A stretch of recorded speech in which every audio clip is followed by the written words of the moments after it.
Salam damai sejahtera bagi kita semua. Kali ini tim lintas batas dimensi ingin berziarah ke makam dari Jaka Tingkir atau Sultan Hadiwijaya di daerah Butuh, Sragen. Banyak cerita, banyak riwayat tentang Sultan Hadiwijaya ini. Oleh karena semasa hidupnya beliau sangat besar sekali jasanya terhadap perkembangan agama Islam maupun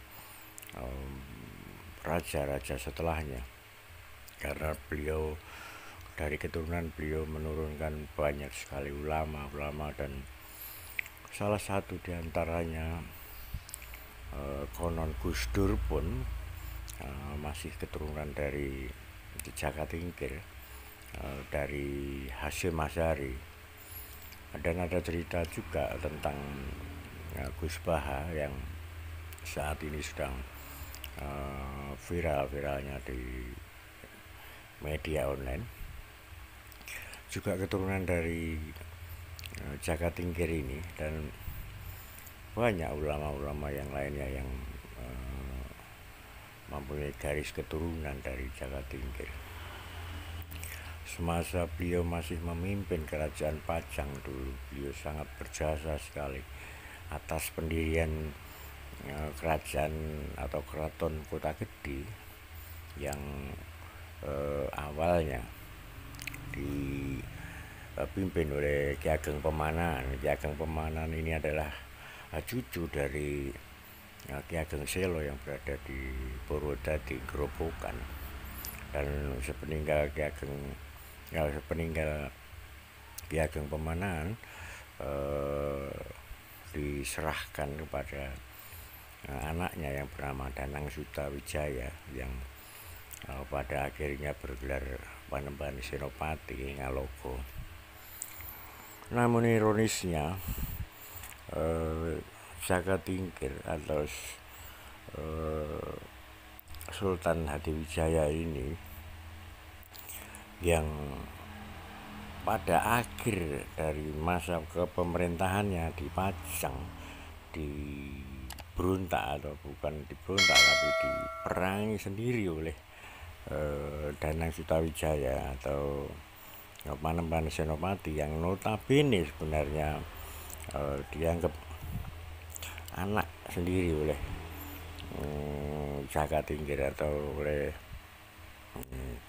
Sultan Hadiwijaya, oleh karena konflik-konflik yang berkepanjangan. Ini adalah kayu bekas getek atau perahu dari peninggalan Jaka Tingkir yang masih tersisa di kompleks makam Butuh, dan banyak cerita tentang kemahiran atau keampuhan dari Jaka Tingkir.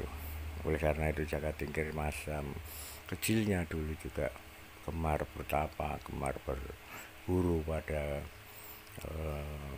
banyak kiai, dan diantaranya juga pernah berguru dengan Ki Ageng Selo, pernah berguru dengan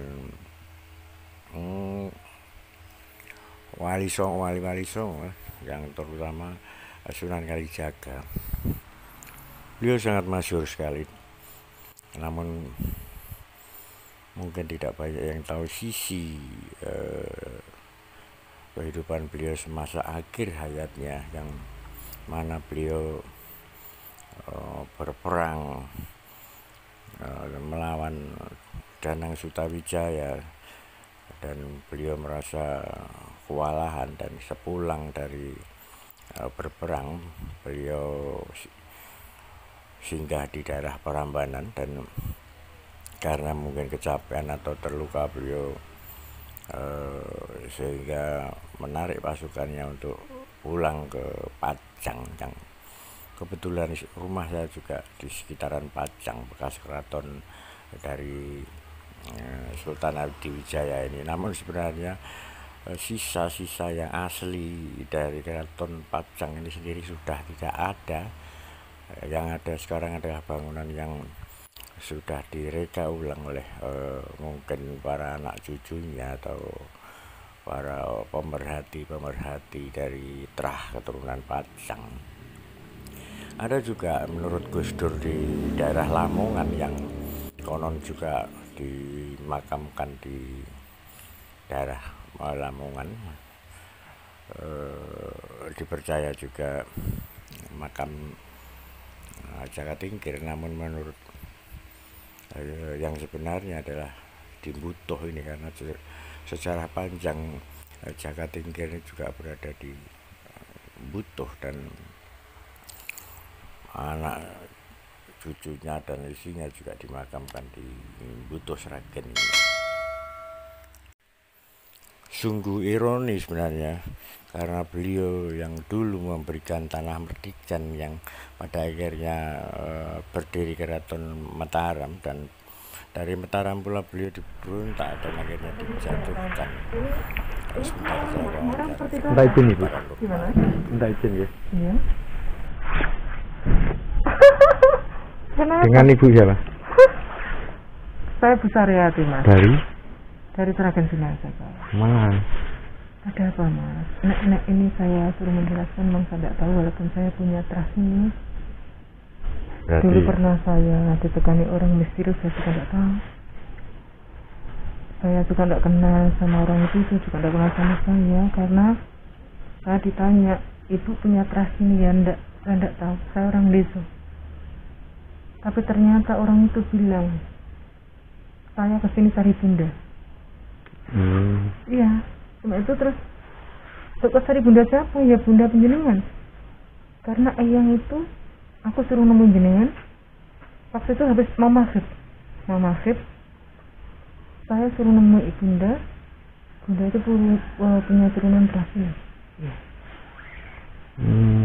Memang saya suka puasa, Mas. Saya bertahun-tahun. Bukan ini, Mas, bukan bulan Ramadan. Saya hari ini masa puasa. Bertahun-tahun ya. Saya tidak tahu semua itu dari Allah. Cuma saya ingin cari orang jujur aja. Beliau mengaku sebagai keturunan atau masih garis keturunan dari Jaka Tingkir yang rumahnya di sekitaran Butuh juga, tidak jauh dari makam, dan beliau baru saja mengantarkan seorang tamu yang sedang mempunyai kesulitan katanya. Tapi kalau saya kemana-mana selalu biasanya sendiri, paling banyak juga mengajak satu teman, dan itu pun juga yang sepaham. Kalau nggak sepaham takutnya nanti timbul saling tidak cocok atau ayel-ayelan, jadi nggak kusuk atau nggak fokus. Makanya saya selalu sendiri kemanapun, mau ke Alas Purwo, Banyuwangi sana, berhari-hari pun juga saya sendiri. Ke Banten kemana saya selalu sendiri, karena agak susah kalau mengajak teman, apalagi dengan seorang paranormal yang kita sendiri juga mungkin belum paham betul, dan niat tujuan kita ke sana juga tidak apa-apa. Tujuannya berziarah, tujuannya memanjatkan doa pada arwah yang sudah meninggal dan kirim-kirim doa. Kembali ke Jaka Tingkir lagi, cerita yang tidak akan ada habisnya sebenarnya jika kita menceritakan tentang kehebatan dan kemasyhuran dari Jaka Tingkir ini, yang mana beliau sangat-sangat masyhur menurunkan banyak ulama, banyak tokoh-tokoh yang tersebar di pantai utara, mulai dari pantai utara Semarang sampai ke Tuban sana. Beliau sangat-sangat banyak jasanya terhadap perkembangan agama Islam. Namun